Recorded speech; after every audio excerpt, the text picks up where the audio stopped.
Hello everyone, Radhe Radhe. कैसे हैं आप सभी। और आज दिन की शुरुआत हुई थी 5 बजे और बाहर तो चारों तरफ अंधेरा था। 5 बजे अंधेरा होता है और 6 बजे एकदम से उजाला हो जाता है। फिर सुबह उठ के बहुत सारा पानी पिया, खूब सारा पानी पी के फ्रेश होके ब्रश व्रश करके मैं यहाँ पे आ गई थी अपना पढ़ाई करने के लिए। सुबह के टाइम ऐसा होता है कि आप शांत मन से कर सकते हैं और बच्चा भी सो रहा होता है, वो 6 बजे तक ही सोता है, उसके बाद सोता नहीं है। तो यहाँ मैं सबसे पहले टेबल लिख रही हूँ, टेबल स्क्वायर्स क्यूब, वो रिवीजन कर रही हूँ। जो जो मेरे को याद है मैंने सारे अपनी नोटबुक पे लिख लिए हैं। मैं रोज़ ही लिख लेती हूँ, रोज़ रोज़ लिखने से ये होता है कि याद रहते हैं आपको, और जो याद नहीं होते वो आप उनको रिवीजन कर सकते हैं। और रोज़ डेली लाइफ में ये लिखते रहेंगे, आप रोज़ाना ये हैबिट डाल लेंगे तो आपको याद हो जाएंगे। हाँ, कुछ दिन लगते हैं, मेरे को भी अभी लग रहे हैं, कुछ कुछ मुझे याद नहीं है और कुछ मेरे को याद हो चुके हैं तो मैं उन्हें लिख लेती हूँ।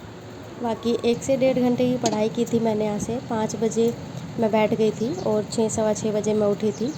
और उसके बाद मैंने अपना बिस्तर हटाया, मैं नीचे बैठ के पढ़ रही थी क्योंकि वो बेड पे बैठने से इनको भी डिस्टर्ब होता है। ये बच्चा सो रहा था, इनके पापा भी सो रहे थे, तो इनको डिस्टर्ब होता है, इसलिए मैं यहाँ नीचे साइड में आराम से बैठ के पढ़ रही थी।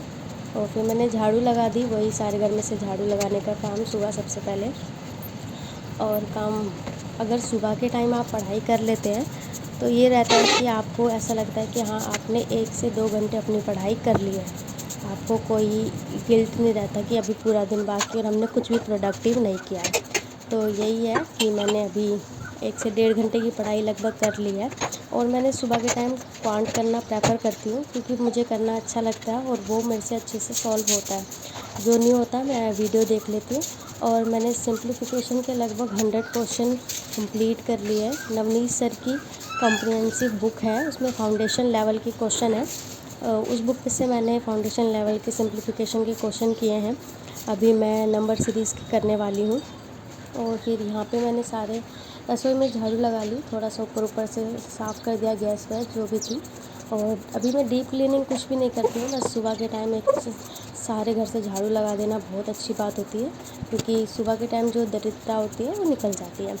तो यहाँ झाड़ू लगा दी थी और झाड़ू लगाने के बाद मेरा काम रहता है, मैं नहा धो के उसके बाद किचन में जाती हूँ लंच बनाने के लिए। और अपना इस टाइम अभी भी सो ही रहे हैं और देखो उजाला हो गया, 6 बजे का टाइम अप्रॉक्स हो गया है, 6 से ज़्यादा का टाइम हो गया। और यहाँ पे मैंने अपना काम वाम झाड़ू लगाते लगाते भी कम से कम आपको आधा घंटा लग जाता है क्योंकि काफ़ी बड़ा चौक है। और यहाँ पे झाड़ू लगा दी मैंने। और ये रहता है ना कि आप सुबह सुबह अगर पढ़ाई कर लेते हैं ना और सुबह उठ के कुछ प्रोडक्टिव करते हैं तो ऐसा लगता है कि हाँ, आपका पूरा दिन बहुत अच्छा जाने वाला है, कोई भी आपको गिल्ट नहीं रहता मन में। और यहाँ मैं नहा के आ गई हूँ, यहाँ मैं बना रही हूँ खाना। और यहाँ पे मैंने सब्ज़ी बना ली है और मैं पराठे बना रही हूँ क्योंकि बच्चे को सुबह सुबह बोलता है मम्मा पराठे खाने हैं, तो मैं उनके लिए बना देती हूँ। और लंच भी मैं साथ साथ बना लेती हूँ, मैं ऐसे कुछ अलग नहीं बनाती कि लंच में अलग और नाश्ते के लिए कुछ अलग बनाती हूँ। इससे आपका ही टाइम बचता है, बार बार ऐसा नहीं होता कि हाँ आपको अलग अलग काम करना है, एक ही काम में सारा काम हो जाता है। बाकी यह था सुबह तक का काम है जो मैंने अपना कंप्लीट कर लिया है। अपना खाना वाना बना के नहा धो के आधा काम तो सुबह ही हो जाता है, उसके बाद जो टाइम मिलता है उसमें मैं अपनी दोबारा स्टडी करती हूँ। बाकी आज के ब्लॉग के लिए इतना ही। Bye bye, have a nice day.